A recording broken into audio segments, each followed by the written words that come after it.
Assalamualaikum warahmatullahi wabarakatuh. Kami dari kelompok 2 ingin mempresentasikan rotasi. Saya Birma Pratista Morena Putra dengan NIM 220 50 75 40 40. Topik 1. Rotasi. Variabel rotasi. Apakah kuantitas sudut vektor? Rotasi dengan percepatan sudut konstan menghubungkan variabel linear dan sudut rotasi energi kinetik.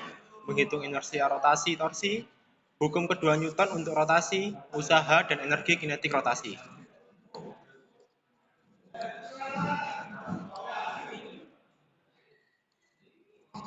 Variabel rotasi. Kami ingin memeriksa rotasi benda tegar terhadap sumbu tetap. Benda tegar adalah benda yang dapat berotasi dengan semua bagiannya saling mengunci dan tanpa ada perubahan bentuk. Sumbu tetap berarti bahwa rotasi terjadi pada sumbu yang tidak bergerak. Jadi, kita tidak akan meneliti objek seperti matahari karena bagian-bagian matahari atau bola gas tidak terkunci satu sama lain. Kami juga tidak akan memeriksa objek seperti bola bowling yang menggelinding di sepanjang jalur, karena bola berputar pada sumbu yang bergerak, atau gerakan bola adalah campuran rotasi dan translasi. Gambar 10.2 menunjukkan benda tegar dari sumbut orbit, yang disebut sumbu rotasi atau gerak rotasi. Setiap titik tubuh bergerak dalam suatu rotasi, dan setiap titik bergerak melalui interval dalam terjemahan murni atau gerakan linier. Garis lurus, dan setiap titik bergerak melalui interval waktu tertentu. Posisi sudut.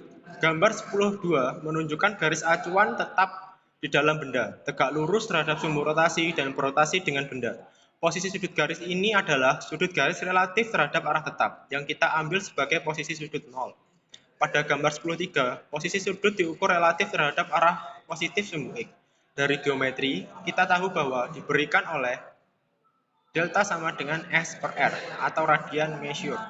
Di sini S adalah panjang busur lingkaran yang memanjang dari sumbu X atau sudut 0 posisi ke garis referensi, dan R adalah jari-jari lingkaran. Sudut yang didefinisikan dengan cara ini diukur dalam radian atau rad, bukan dalam revolusi atau putaran atau derajat. Radian sebagai rasio dari dua panjang adalah bilangan murni dan karenanya tidak memiliki dimensi. Karena keliling lingkaran dengan jari-jari R adalah 2 pi R terhadap 2 radian dalam satu lingkaran penuh.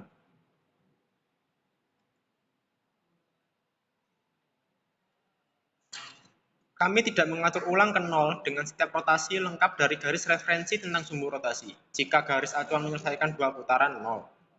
1 rev sama dengan 360 derajat sama dengan 2 pi R per R sama dengan 2 pi rad. 1 rad sama dengan 57,3 derajat sama dengan 1,59 rev. Posisi sudut, maka posisi sudut garis 0 sama dengan 4 pi rad. Untuk translasi murni sepanjang sumbu X, kita dapat mengetahui semua yang perlu diketahui tentang benda bergerak jika kita mengetahui X. Posisinya sebagai fungsi waktu. Demikian pula, untuk rotasi murni, kita dapat mengetahui semuanya yang perlu diketahui tentang benda yang berputar jika kita mengetahui. Posisi sudut garis referensi tubuh sebagai fungsi waktu. Jika benda gambar 10.3 berputar terhadap sumbu rotasi seperti pada gambar 10.4, mengubah posisi sudut garis acuan dari 6 sampai 6. Benda mengalami perpindahan sudut AD diberikan oleh delta theta sama dengan theta 2 dikurangi theta 1. Misalkan, benda berputar, kita berada pada posisi sudut 6 pada waktu dan pada posisi sudut dan pada waktu T seperti pada gambar 10.4. Kita tentukan kecepatan sudut rata-rata benda dalam selang waktu AR dari T1 ke T2 menjadi WAVG sama dengan theta 2 dikurangi theta 1 per T2 dikurangi T1 sama dengan delta theta per delta T, di mana delta theta perpindahan sudut selama delta T atau W. Kecepatan sudut atau sesaat. Yang paling kita perhatikan adalah batas rasio dalam persamaan. 10-5 saat AR mendekati 0. Dengan demikian, W sama dengan lim delta T mendekati 0 sama dengan delta theta per delta T sama dengan d theta per dt. Percepatan sudut. Jika kecepatan sudut benda yang berotasi tidak konstan, maka benda tersebut memiliki percepatan sudut. Misalkan W dan O0 dan theta masing-masing adalah kecepatan sudutnya. Dan 1. Percepatan sudut rata-rata dari benda yang berputar dalam interval dari didefinisikan sebagai AVG sama dengan W2 dikurangi W1 per T2 dikurangi T1 sama dengan delta W per delta T. Di mana A adalah perubahan kecepatan sudut yang terjadi selama selang waktu AR percepatan sudut atau sesaat. A, yang akan menjadi perhatian utama kita, adalah limit dari besaran ini ketika AR mendekati 0. Dengan demikian, A sama dengan lim delta T mendekati 0, delta W per delta T sama dengan dW per dt. Persamaan 10,7 dan 10,8 juga berlaku untuk setiap partikel benda itu. Satuan percepatan sudut biasanya radian per second kuadrat atau rad per second kuadrat, atau revolusi per second kuadrat atau rev per second kuadrat. Apakah kuantitas sudut vektor? Kita dapat menggambarkan posisi, kecepatan, dan percepatan partikel tunggal melalui vektor. Namun, jika partikel dibatasi oleh pada garis lurus, kita tidak perlu terlalu membutuhkan notasi vektor. Partikel seperti itu hanya memiliki dua arah yang tersedia untuknya, dan kita dapat menunjukkan arah ini dengan tanda plus dan minus. Dengan cara yang sama, benda tegar yang berputar pada sumbu tetap hanya dapat berputar searah jarum jam atau berlawanan arus jarum jam seperti yang terlihat di sepanjang sumbu. Dan sekali lagi, kita dapat memilih antara dua arah dengan menggunakan tanda plus dan minus. Timbul pertanyaan, dapatkah kita memperlakukan perpindahan sudut, kecepatan, dan percepatan benda yang berputar sebagai vektor? Jawabannya adalah ya, yang memenuhi syarat. Atau lihat peringatan di bawah, sehubungan dengan perpindahan sudut. Pertimbangkan kecepatan sudut, gambar 10.6a menunjukkan piringan hitam yang berputar di atas A meja putar. Rekor memiliki kecepatan sudut konstan 33/3 putaran per menit di arah searah jarum jam. Kita dapat mempresentasikan kecepatan sudutnya sebagai vektor W penunjuk sepanjang sumbu rotasi. Seperti pada gambar 10.6b. Begini caranya, kami memilih panjang vektor ini menurut beberapa skala yang nyaman. Misalnya dengan korelasi 1 cm sponding ke 10 putaran per menit. Kemudian kita menetapkan arah vektor dengan menggunakan aturan tangan kanan seperti yang ditunjukkan oleh gambar 10.6c. Tekuk tangan kanan Anda pada piringan yang berputar. Jari-jari Anda menunjuk ke arah putaran. Jempol Anda yang diperpanjang kemudian akan menunjuk ke arah vektor percepatan sudut. Jika piringan hitam berputar dalam arti yang berlawanan, aturan tangan kanan akan memberitahu Anda bahwa vektor kecepatan sudut kemudian menunjuk ke arah yang berlawanan. Selanjutnya akan dilanjutkan oleh teman saya. Nama saya Andika Yusa Al-Hafiz, NIM 046 dari kelas TMB. Di sini saya akan menjelaskan tentang rotasi dengan percepatan sudut konstan. Dalam translasi, gerak dengan percepatan linear konstan merupakan bagian yang penting. Dalam rotasi, percepatan sudut konstan juga penting. Untuk menyelesaikan soal persamaan sudut konstan, kita bisa menggunakan persamaan dari daftar persamaan sudut di bawah. Pilih persamaan yang satu-satunya variabel yang tidak diketahui dalam soal yang akan menjadi variabel yang diminta dalam soal. Untuk gerak rotasi dengan percepatan sudut alfa sama dengan konstan, bentuk persamaannya identik dengan persamaan gerak linear dengan percepatan konstan. Cara terbaiknya adalah untuk selalu mengingat persamaan nomor 10-12 dan nomor 10-13 karena kedua persamaan tersebut merupakan persamaan dasar untuk percepatan sudut konstan. Untuk persamaan lainnya dapat diturunkan dari kedua persamaan tersebut. Selanjutnya tentang menghubungkan variabel linear dan sudut. Kita perlu menghubungkan variabel linear S, V, dan A untuk titik tertentu dalam benda yang berputar dengan variabel theta, omega, dan alfa untuk benda itu.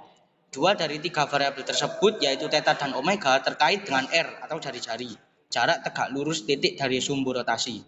Jarak tegak lurus ini adalah jarak antara titik dan sumbu rotasi, diukur sepanjang tegak lurus terhadap sumbu. Ini juga merupakan jari-jari R dari lingkaran yang dilalui oleh titik di sekitar sumbu rotasi. Selanjutnya tentang posisi.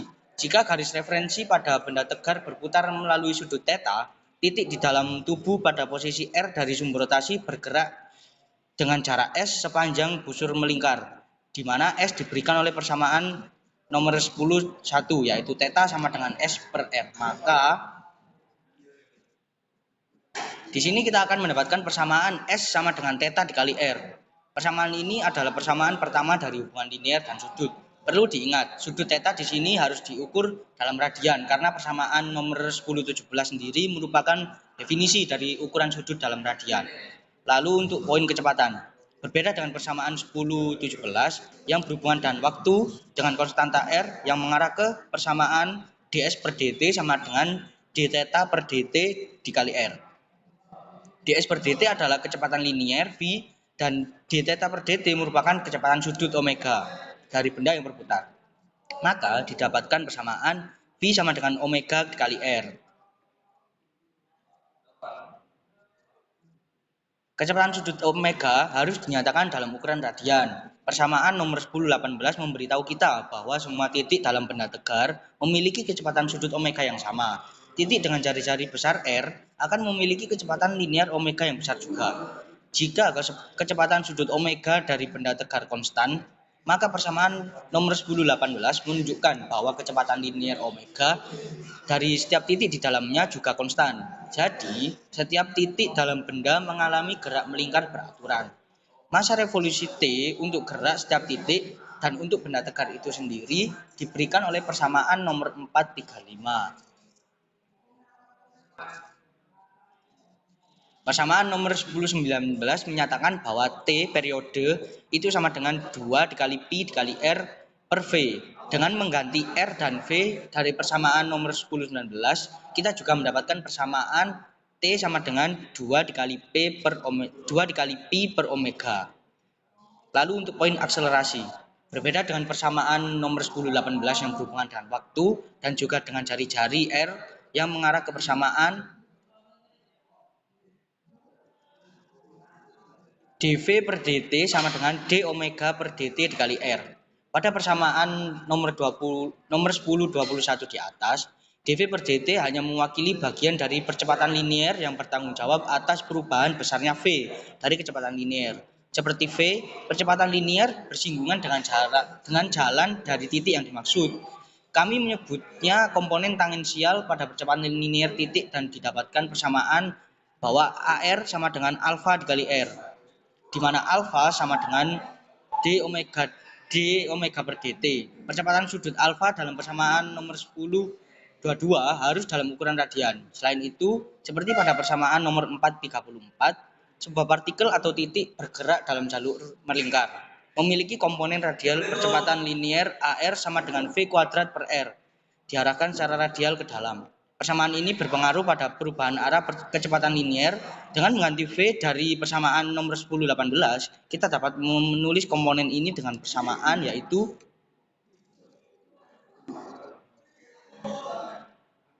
AR sama dengan V kuadrat per R sama dengan omega kuadrat dikali R. Jadi, seperti yang ditunjukkan pada gambar nomor 109b, percepatan linear suatu titik pada benda tegar yang berputar. Benda secara umum memiliki dua komponen, yaitu komponen secara radial AR diberikan oleh persamaan nomor 1023. Setiap kali kecepatan sudut tubuh tidak nol. Komponen tangensial pada persamaan nomor 1022 hadir pada percepatan sudut tidak nol. Selanjutnya akan dijelaskan oleh teman saya. Selanjutnya perkenalkan, nama saya Raffi Febian Pagi dengan NIM 047.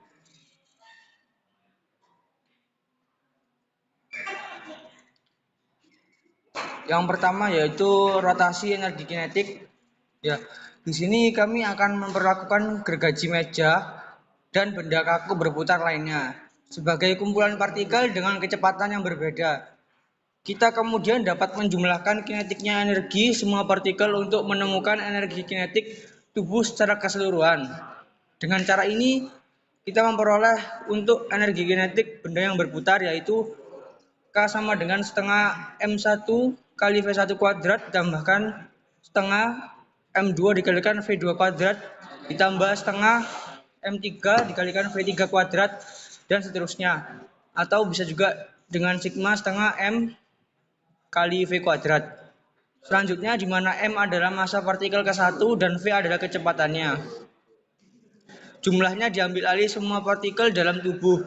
Masalah dengan persamaan adalah bahwa V tidak sama untuk semua partikel. Kita selesaikan masalah ini dengan mengganti V dari persamaan sebelumnya, yaitu V sama dengan omega R. Jadi kita punya di mana V sama untuk semua partikel. Rumusnya yaitu K sama dengan sigma setengah M kalikan omega R kuadrat sama dengan setengah sigma M kalikan R kuadrat dikalikan omega kuadrat.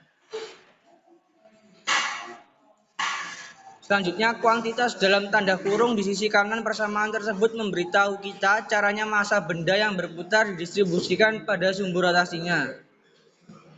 Kami menyebutnya kuantitas inersia rotasi atau momen inersia. 1.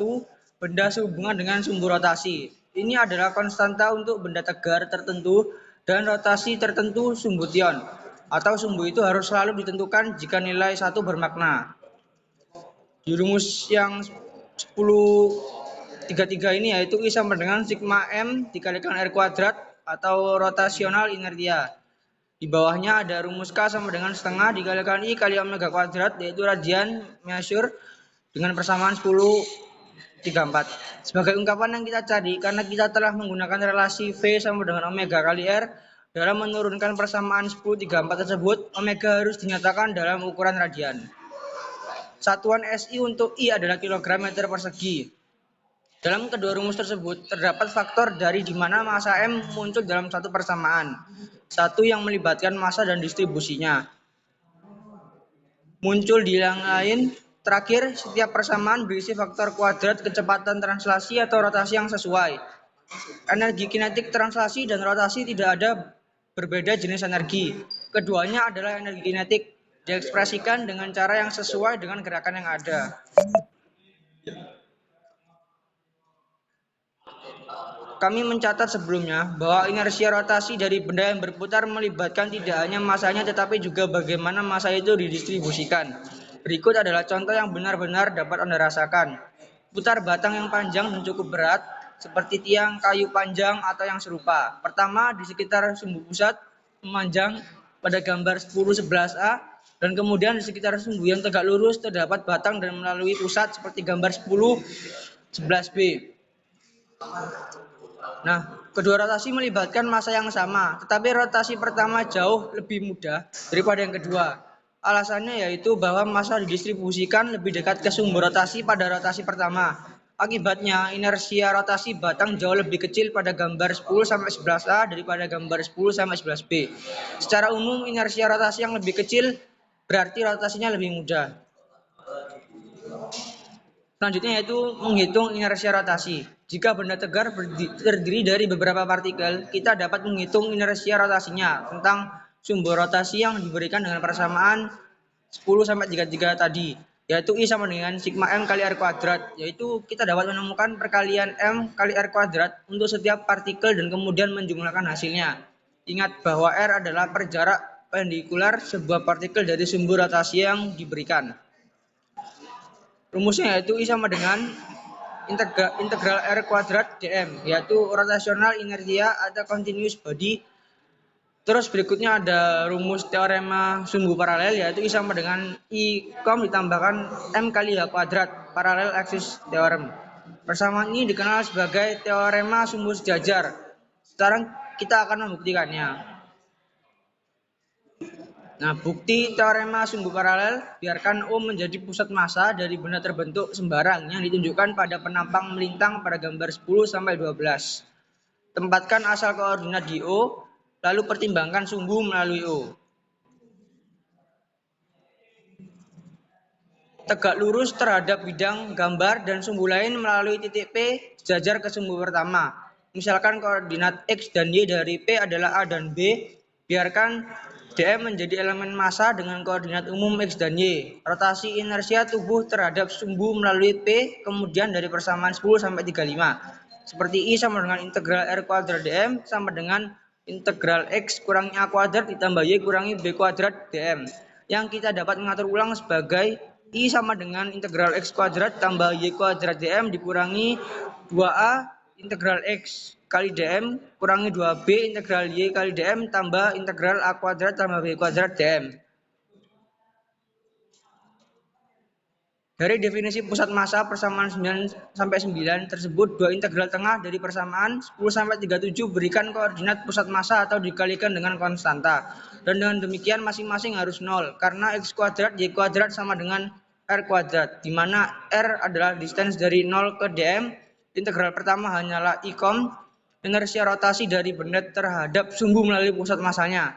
Pemeriksaan gambar 10 sampai 12 menunjukkan bahwa istilah terakhir dalam persamaan 10 sampai 37 adalah M kali H kuadrat, di mana M adalah massa total benda. Dengan demikian persamaan 10 sampai 37 direduksi menjadi persamaan 10 sampai 36 yang merupakan hubungan yang akan kami buktikan.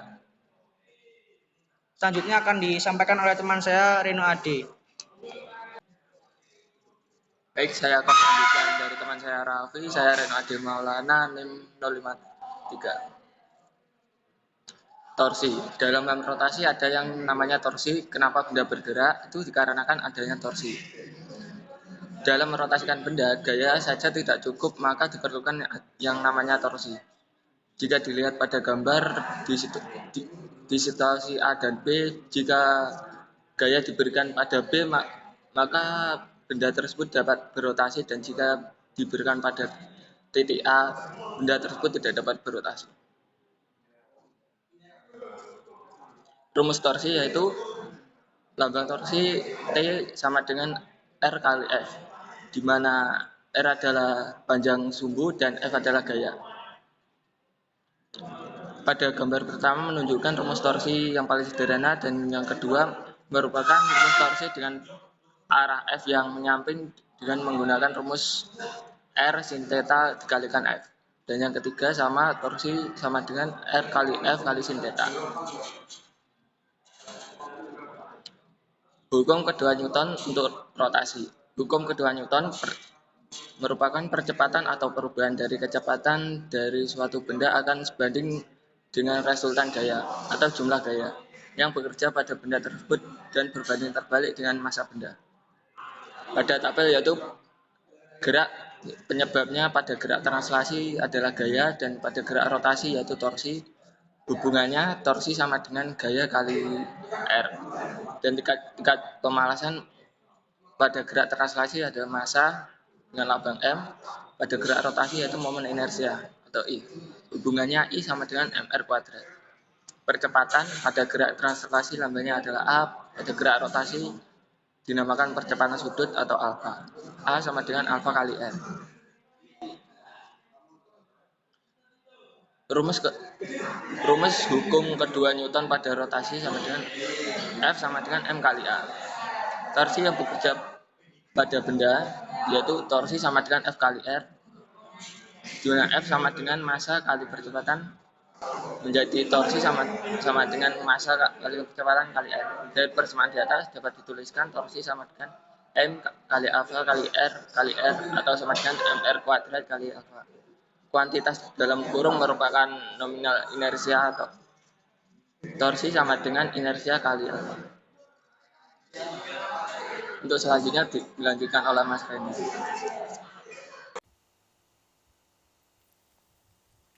Oke, baik, di sini saya akan melanjutkan presentasi dari rekan saya Reno Ade. Kali ini saya menjelaskan tentang usaha dan energi kinetik rotasi. Ketika gaya F menyebabkan benda tegar bermassa M berakselerasi sepanjang sumbu koordinat, gaya tersebut bekerja W pada benda. Dengan demikian, energi kinetik benda K sama dengan setengah mv kuadrat bisa berubah. Misalkan itu adalah satu-satunya energi benda yang berubah. Kemudian kita menghubungkan perubahan K dalam energi kinetik dengan usaha W dengan teorema usaha energi kinetik dengan rumus delta K sama dengan Kf dikurangi Ki sama dengan setengah mv F kuadrat dikurangi setengah mvi kuadrat sama dengan W. Untuk gerak terbatas pada sumbu X, kita dapat menghitung usaha dengan rumus W sama dengan integral XF XI kali F dx. Bisa direduksi menjadi W sama dengan Fd ketika F konstan dan perpindahan benda adalah D. Sekarang mari kita pertimbangkan situasi rotasi yang serupa. Ketika torsi mempercepat benda tegar dalam rotasi pada sumbu tetap, torsi bekerja W pada benda. Oleh karena itu, energi kinetik rotasi benda dapat berubah. Misalkan itu adalah satu-satunya energi tubuh yang berubah. Kemudian kita masih dapat menghubungkan perubahan delta K dalam energi kinetik menjadi usaha W dengan teorema usaha energi kinetik. Kecuali sekarang energi kinetik adalah energi kinetik rotasi. Delta K sama dengan Kf dikurangi Ki sama dengan setengah I omega F kuadrat dikurangi setengah I omega I kuadrat sama dengan W. Di sini I adalah inersia rotasi benda terhadap sumbu tetap, dan omega I serta omega F masing-masing adalah kecepatan sudut benda sebelum dan sesudah usaha dilakukan. Kita dapat menghitung pekerjaan dengan ekuivalen rotasi persamaan 1050. W sama dengan integral theta F, theta I, tau, torsi tau dikali D dikali theta. Di mana tau adalah torsi yang melakukan usaha W serta theta F serta theta I adalah sudut benda posisi sebelum dan sesudah usaha dilakukan. Ketika tau konstan, persamaan 1053 bisa direduksi menjadi W sama dengan tau dalam kurung theta F dikurangi theta I. Demikian presentasi dari kelompok kami. Mohon maaf bila ada salah kata maupun kekurangan. Wassalamualaikum warahmatullahi wabarakatuh. Sekian, terima kasih.